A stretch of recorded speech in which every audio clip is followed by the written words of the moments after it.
Against a black backdrop, the National Park Service Arrowhead logo stands above the words Kennesaw Mountain National Battlefield Park.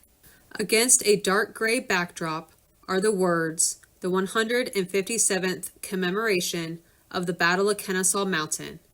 Children's activity, marbles.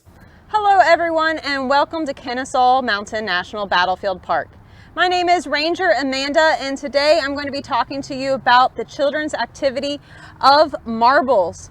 Now currently I'm in front of the Parks Visitor Center, just a few feet from the actual steps of the front field leading onto the patio. I'm actually sitting on a gray woolen blanket underneath a large tree that's directly to my right, and kind of in a small field area with some landscaping about.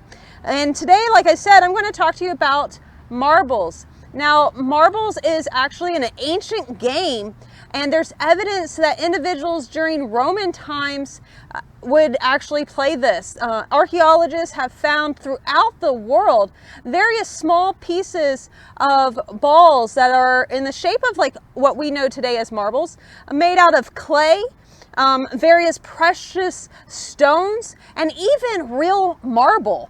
Even in the grave of King Tutankhamun and the Egyptian pharaoh, there are actually evidence of small kind of marble shaped items.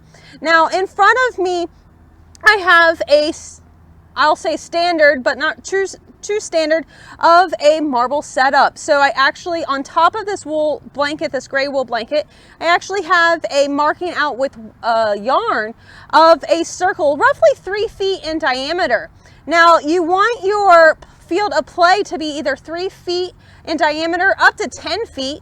The larger the size of the circle, the harder it is to play. Now obviously I'm right here by myself, but you would really want at least 2 players, if not more, and each player ends up having one shooter marble, which is a larger size marble, roughly 1 inch in diameter or so. And then you have smaller marbles that are roughly 1/2 inch in diameter, give or take. Now today the marbles I have are made out of glass. This is a more modern type of marble setting. And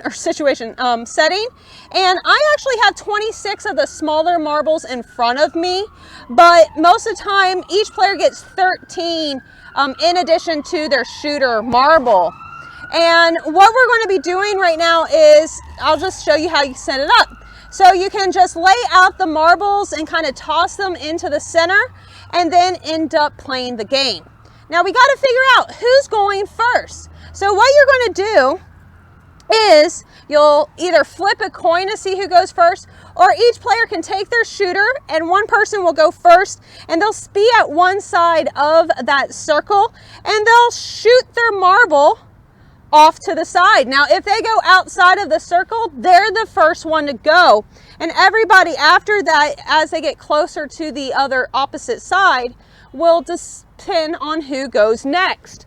Now the way you actually use your shooter is you're going to take it in your pointer finger and your thumb and kind of make your pointer finger in like a little X shape, where your shooter can sit properly in that finger, and then you place your thumb right behind that shooter and you line up behind the line on your first shot and you aim for the smaller marbles. Now your marbles, like I said, can be tossed out there, or you can make shapes, things of that nature. Now my shooter is right here in the circle. I keep it there and the next person's going to go. So you will not remove your shooter marble unless, so now I pick it up, I see there's a small marble close to the edge, and I want to try to get that smaller marble outside of the circle. Once that small marble does go outside the circle, that's for me to keep, and it is on as a point. You can also be tricky with it, and if you see a competitor's marble close to you, you can, or their shooter, you can actually shoot theirs outside of the circle, creating a disadvantage for them where they will have to start back outside of the circle. Now obviously the individuals with the most marbles, the most small marbles at the end of the game wins the game as a whole. Now, there are a couple of variations. Obviously, you can get your marbles back if you're just playing for fun, but super competitive folks also play for keeps, which means it doesn't matter whose marble it is. At the end of the game, they get to keep all the marbles that they won. So that's something you have to keep in mind when you're playing the game of marbles.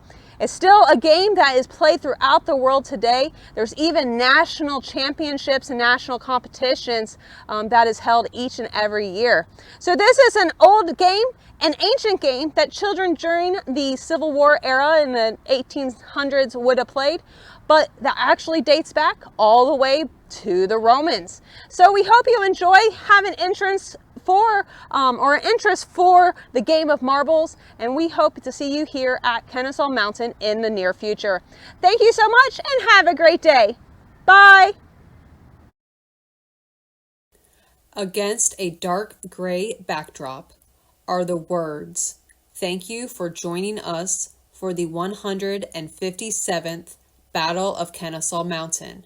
For more programs, please like and subscribe to our social media sites.